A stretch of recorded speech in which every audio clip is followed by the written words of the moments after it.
Good morning, South Mountain Community Church. My name is Kyle Davis, and I'm the pastor of adult ministries here at our Draper location. Woo, what's up? I got some fans, thank you. I'm not one of the usual guys who gets to speak to you on stage, but I'm glad I'm here. So I've got a question. And I've got a question that I ask all the time, and I think you guys might probably ask it too. And this is the question, am I as good as them? Am I as good as they are? I ask this a lot. And if I'm honest and vulnerable with you guys, which I hope I can be this morning, I hate that I ask that question. I hate it because it comes from a place of insecurity. I ask this when someone buys a new home, or I see a cool picture on Instagram of them traveling, or, if I'm being real honest with you guys, when they list out their favorite pastors and I'm not even on the list. I ask it all the time. Am I as good as they are? And I think we all ask it. It might not sound like that. It might sound like, am I as fit or as good looking as her? Am I as wealthy or as successful as him? Am I as blank, or am I better than, or why am I not like them? And it's all some form or variation of am I as good as they are? And when we turn this into a religious context or a church context, it gets even uglier.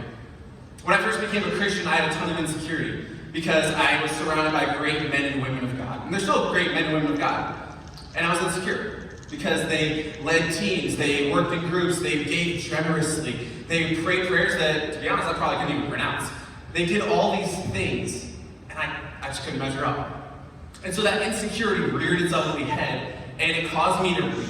And I read a lot. I read a lot of theology books, and leadership books, and listened to sermons and podcasts, all this stuff, because I thought if I couldn't gain 20 years of experience in my Christian life, I was going to read it. I was going to put all that information inside of me because I was hoping that one day I'd be as good as them. So when I finished a book, or I finished a sermon, or I finished a podcast, I would ask myself again, am I as good as them now? What about now? Can I be as good as them now? And so I think Jesus, his gospel, and I'm hoping to show that today, that his gospel frees us from that question. What he did on the cross makes that question invalid. So welcome back to our Gospel according to Peter. This is our series we've been going through. This is our interactions with Peter and Jesus as it's retold through the Gospel of Mark and some of Peter's later letters. So if you got your Bibles, we're going to be in Mark 9 all day. You can put your thumb there, or if you want to follow along in the app, you can follow along there as well. We're going to be in Mark 9, and specifically, we're going to be looking at this interaction where the disciples and Peter asked this very same question to Jesus. Jesus had just predicted his death and resurrection, and then they asked, am I as good as them? Which makes me feel a little bit better. Because Jesus just did this profound and amazing thing. He predicted his death and resurrection, and the disciples are like, man, that's sad, Jesus. But I'm better than John, right? Like, I'm better than Peter? And so it makes me feel just a little bit better that they're asking that same question. So let's look at this text. We're going to be in Mark 9, 30 through 32. They left that place and passed through Galilee. Jesus did not want anyone to know where they were because he was teaching the disciples. He said to them, the Son of Man is going to be delivered into the hands of men. They will kill him, and after 3 days he will rise. But they did not understand what he meant, and they were afraid to ask him about it. So Jesus knew what he had come to do. He knew he was already God. He wasn't going to become a God. He already knew he was God. And he wasn't just a man because he could predict his own death and resurrection. And the disciples were having a hard time grasping it. They just weren't quite clicking. And if that's something you struggle with, you should go back and listen to last week's message on the Transfiguration. We talked a lot about Jesus' deity and his humanity in one. But the disciples weren't clicking it with it. And you might be thinking, well, why didn't they just ask for clarification? Like, hey, Jesus, in the back, what you mean you're going to die? Like, can you elaborate on that a little bit? And the reason they did that is because the path of your Lord and Rabbi was likely going to be your path as well. So his death probably meant their death as well. And so it wasn't that they were afraid to ask the question because Jesus was going to get angry with them. They were afraid to ask the question because they were afraid of the answers. And if that's something you struggle with, if fear keeps you from asking these questions, I want to encourage you that your answers in life are only as good as your questions in life. The quality of your questions will determine the quality of your answers. If you're asking great questions, you're going to get great answers, or hopefully you will. But if you're not asking any at all, if you're not asking any questions, probably not going to get any answers. And we see this play out in movies all the time. One of my favorite movies is I, Robot with Will Smith. And I'm going to spoil the ending for y'all, but it was made in 2004, so I feel like you had your chance. You should have seen it by now. I'm going to ruin it for you. So, in this movie, it's set in the future, and they have robots for everything. They got robots to save your life, they got robots to garden, clean the house, whatever you got, they got a robot for it. And Will Smith's character asks this question: are robots really good for us? Should we be doing this? Should we be having as many robots? And he asks this question throughout the movie, over and over and over and over again, until eventually it turns out there's going to be a huge robot uprising that slays humanity. But because of Will Smith's questions, they end up saving humanity, he's a hero, yay, and it wraps up. But the point is that you should ask your questions, in movies and in life. Some of our hosts talked about it here, that at South Mountain, we believe that every question deserves an answer. So ask it. Ask it here. Ask it to some of our leadership. If you've got hard questions about God, we're not afraid of those, because we believe that God is a God that wants you to know. And so you can ask him here. And if we don't know the answer, which sometimes we don't, we will help you and go with you to find that answer. So ask your questions. But back to the text, Jesus has a question of his own. Mark 9:33-34. They came to Capernaum, and when he was in the house, he asked them, "What were you arguing about on the road?" But they kept quiet, because on the way, they had argued about who was the greatest. When I picture their conversation, I picture my siblings and I. I've got 3 sisters, 2 older, 1 younger, and we play around a lot. Who's my mom's and my dad's favorite child? Who is it? Is it my oldest sister, or my older one? Is it me, or my little sister? And obviously, it's me. I'm just like, my mom will 100% correct me when she sees this sermon. I am not my mom's favorite. She loves us all equally. But could you imagine, these disciples are asking that same question. They're asking the same question, who's the greatest? Which I find hilarious. Standing next to you is Jesus Christ, God and man. You just saw him transfigured on the mountain. He's been doing miracles. He's been teaching insane things. He's been doing incredible things on earth. And you're asking if you're the greatest. You're asking if you're as great as your neighbor. And who does that? We do. We do it all the time. Am I as good a Christian as them? Or why can't I do my quiet times like they do? Why can't I pray like them? In light of what Jesus did on the cross, we are still comparing to one another. And so, if you grew up in a religious context, you probably asked that question a lot about how you're doing. Am I better than them? Am I as good as them? If you grew up in a religious context, you probably asked that a lot. And it led you to one of 2 places. Either led you to pride, because you were doing better than whoever it is that you were comparing to, or at least I'm not like them. Or it led you to shame, because you were doing better, quote unquote. It led you to one of those 2 places. And then that turns into competition, because you either need to do more so that you can get further ahead, or you need to do more because you aren't as far ahead as someone else. And I want to tell you something very, very simple. Christians competing, it makes Christianity embarrassing. Because it's just wrong. So Christianity celebrates humility and service and kindness, gentleness, meekness. It's like being loud to say that you're going to be the quietest. It just doesn't make sense. And so, I want to slow down for just a second. This is really, really important. Religion, as we define it at South Mountain, is designed around self-righteousness. It is all about you and how you are doing in your righteousness. How you're doing. And the only way to know how you're doing in a religious context is to compare. Is to look around you and say, well, I'm doing better than Jack, but I'm not as good as John. And so I need to do more.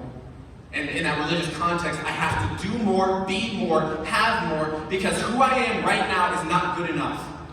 And so I need to do more because I gotta catch up to John. I gotta do what he's doing. And Jack's really bad, so I gotta keep going so I can stay further away from him. You can only compare. You can only compare because you have to meet some kind of standard. So I'm asking you guys, what makes a good Christian? What makes a great Christian? What is it that you have to do or be that will somehow put you over that threshold? I've been asking my mom a very similar question for a long time. I pull her aside every now and then when I'm doing dishes or when I'm just on a road trip or I'm calling her on the phone. I'll ask my mom, am I a good son? Just for years, I've been asking that, just a quick poll, like, hey, am I doing okay? Like, are you proud as a mom to have me as a son? And she would always answer, yeah, of course. Like, yes, you're a good son because of this, or you're a good son in spite of this. You're always a good son. And I love that she answered that. She's a good mom. But what does she mean by good? What is goodness? Did she mean that I had good character? Did she mean that I behaved well? Did she mean that As a mom, I was meeting all her expectations. What's she mean? I don't know. Truth be told, I have no clue what my mom meant. And truth be told, I have no clue what I meant when I said I was a good son, or hoped I was a good son. But I do know one thing. In all the years I asked my mom that question, never once did I regret it. Not one time. Because whenever she would fire back with, yeah, you're a good son because you've been doing this, or you're a good son in spite of this, or you're a good son, period, I would say, yeah, but you don't know, Mom. You don't know what's in my heart. You don't know what I've been thinking and feeling. You don't know me like I know me. Because if you did, there is no way you would ever call me good. Because I've been doing this, or I've been thinking this. I'm not good. You just don't know it yet. And I think we treat Christianity the same way. I think a lot of us do. Because in Christianity, we treat it like it's some kind of scale. That on one hand, you have a bad Christian. And on the other, you have a great Christian. And based on what you do in life, you will move up and down this scale. You go to church every Sunday, so you get to take a step up. But you cuss a little bit, so you're going to move down a little bit. You drank a little bit too much last week, so you're going to go down. But you know what? You gave to that homeless guy, you know what? You're going to go a little bit. And you're a Red Sox fan, so you're going all the way. I'm just going to say. But then we treat it like that, don't we? Maybe not out loud. Maybe it's just inside our own hearts. We like to think that I did this, so therefore I'm better. Or I didn't do that, so maybe I'm a little bit worse. And so it's not a sliding scale of righteousness. So what is it? What's greatness for God? What is it that He wants us to do or be or whatever? What would He think is great? I'm dying to know. I would love to know what Jesus said is great. Thankfully, He actually tells us in the next section of our story. At Mark 9:35, sitting down, Jesus called the 12 and said, anyone who wants to be first must be the very last, and servant of all. He took a little child whom He placed among them, and taking the child in His arms, He said to them, whoever welcomes one of these little children in my name welcomes me. And whoever welcomes me does not welcome me, but the one who sent me. Jesus is talking about being childlike. Being childlike in our faith. You probably heard that phrase a little bit. Childlike is when a child reaches up and grabs your hand as you're crossing the street together. That is a childlike sign of trust and connection. Jesus is talking about being childlike in your faith.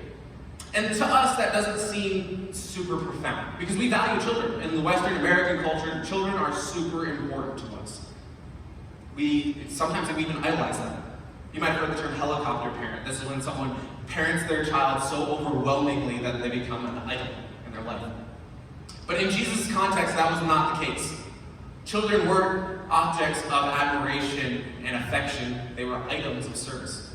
Children were supposed to serve the adults in the room. Hey, go get me this. Hey, do this. Hey, you were supposed to obey every command I gave you. So now Jesus is flipping that all on its head for the disciples, that if you really want to be great, you want to be the top, you got to be what you consider the bottom.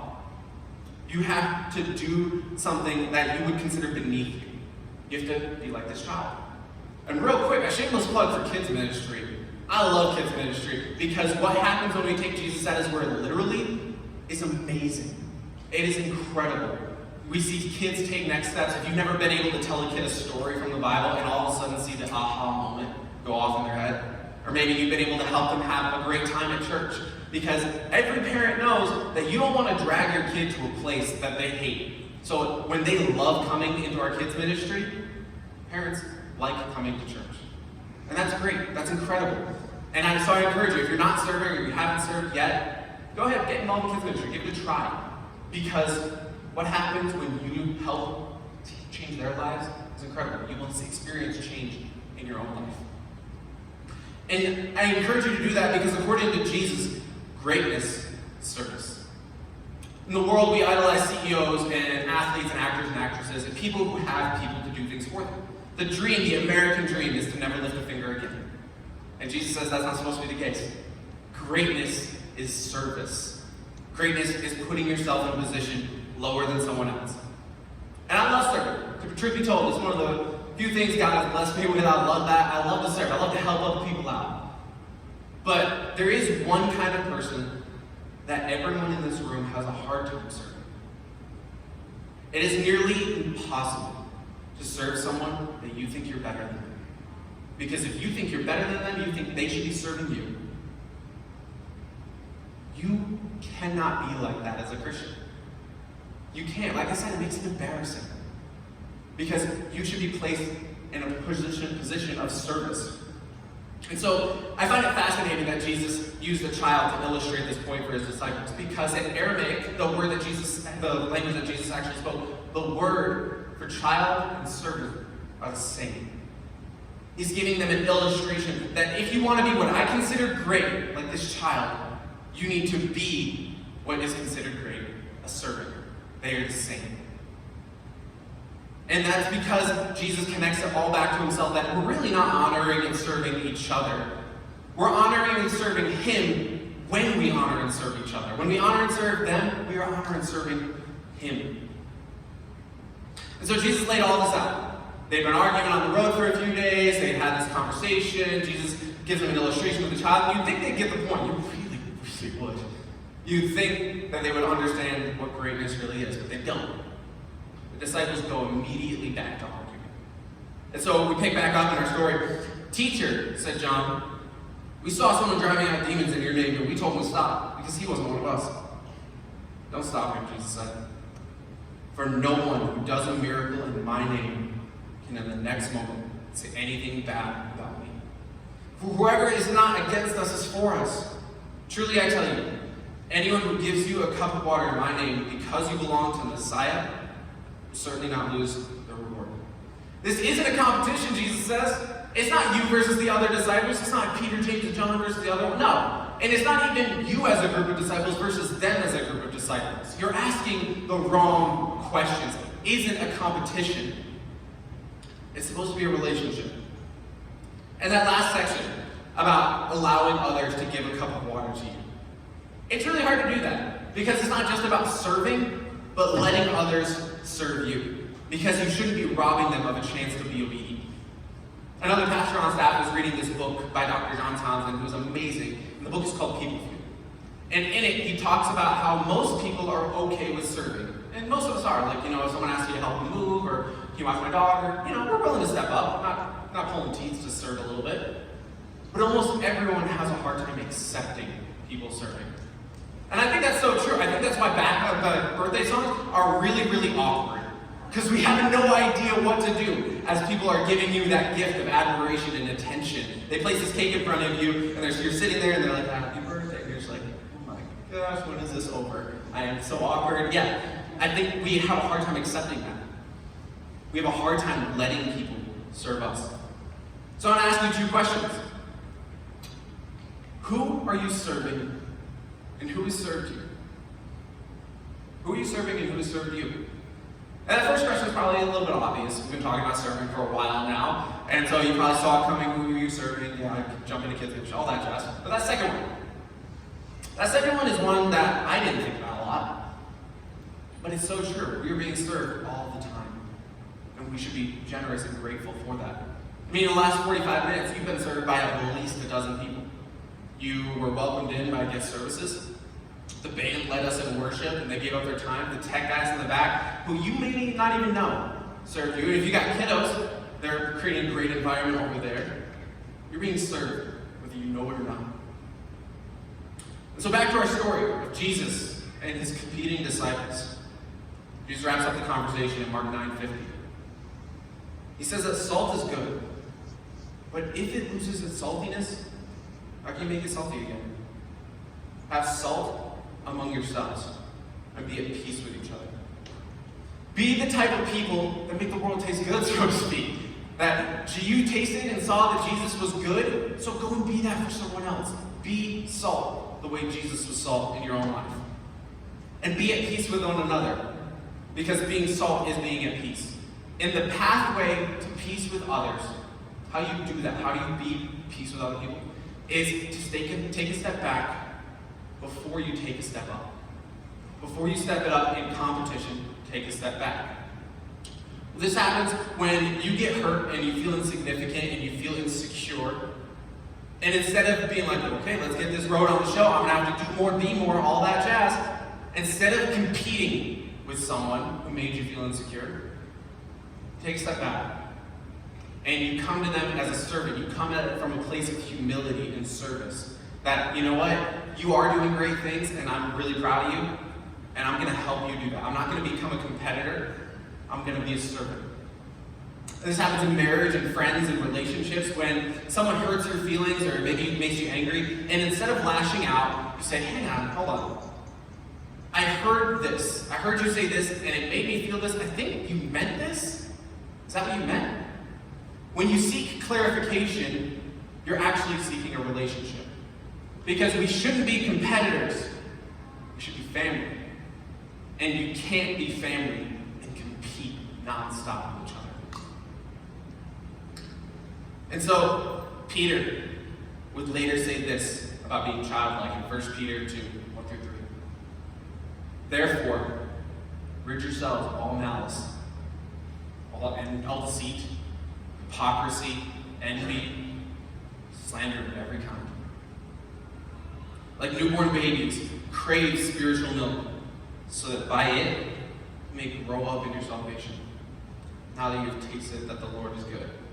You can see the childlike trust Peter's talking about here. That we should, because we tasted and saw that Jesus is good, we should go be that and be that for someone else. Be at peace. So religion gave us this spectrum. Bad Christian to great Christian. And depending on what you do, you'll be here. And hopefully at the end of your life, you're on the great Christian side. That's sort of a holy karma. But what Jesus did on the cross, dying for our sins, and being raised from the dead like he predicted with the disciples, it gives us not a spectrum, but a pathway. The pathway is this. There's Christian, and then there's that messy middle of next steps towards the light. That in Jesus, in the gospel, what he did on the cross, there is no bad Christian or great Christian or good Christian or whatever Christian. It is simply Christian. There's no adjectives before this because according to him, you can't fall below the identity you placed in him. You are just a Christian. And then you get to work from that. Instead of working for that, I gotta do more, be more so that I can be on that good side of the spectrum, I get to work from that. That is not fear that has me giving and growing and being things in the church or outside of the church. It's not fear, but gratitude. That I get to be grateful for what Jesus did on the cross, and so I want to go do that, be the salt for other people. And then we go towards the light. Because we believe that when you put your authority and identity in him, you get to do his activities, and then you can be fully delighted. You'll hear a lot of South Mountain, full devotion and full delight, FDFD. Because we believe that when you are those things, identity and authority and activity, you will have full delight. And so that brings us to our bottom line today. That there is no great Christians. There hasn't been one ever. There are no great Christians. But there is a great Christ. So let me pray for us. Father God, thank you that you are so good to us. That you gave us a place that we could go that we wouldn't have to work for. Because if we could work for it, we would lose it. Because we get so tired all the time. And so God, thank you for that wonderful, wonderful gift to us. That you love us enough to give us peace. Help us to love each other enough this week and for the rest of our lives a little bit more. That because of what you did on the cross, we can go do that, be that for other people. That we can be at peace for other people. In Jesus' name, amen. We're going to go into a time of communion now. And if you haven't been around church in a while, communion is where we celebrate something that Jesus did 2,000 years ago. Before that death and resurrection that he predicted, he gathered his disciples together for one last meal.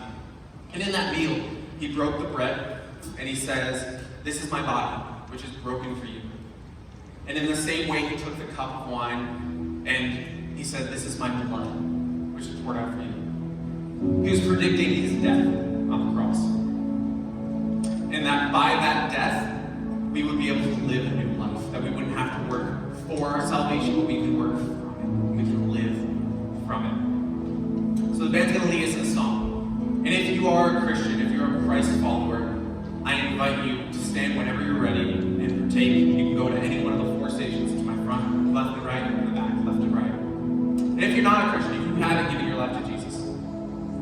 I want to invite you to think about it. To think about if you're good enough. And think about where you're placing that authority and identity. Is that authority and identity telling you you're good enough?